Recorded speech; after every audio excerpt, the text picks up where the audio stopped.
Pripremna nastava će početi sredinom marta meseca, o čemu će obaveštenje biti na sajtu fakulteta, a pokazalo se u prethodnom periodu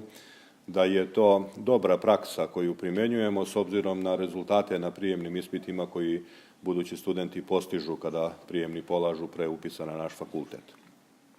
Ono što je još jedna posebna pogodnost, karakteristika našeg fakulteta, to je da sredinom juna meseca, kad se završi pripremna nastava, organizujemo probni prijemni ispit na kome budući studenti prođu kroz kompletnu proceduru pravog prijemnog ispita i time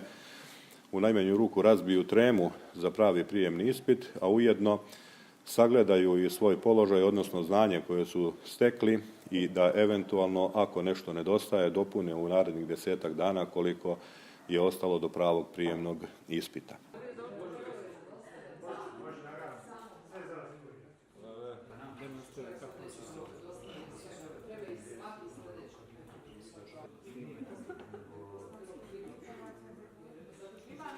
Asistenti koji su nam održavali pripremnu nastavu su bili veoma ljubazni i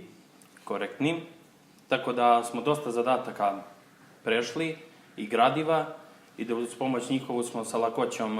uradili prijemni ispit i upisali željeni smer na fakultetu.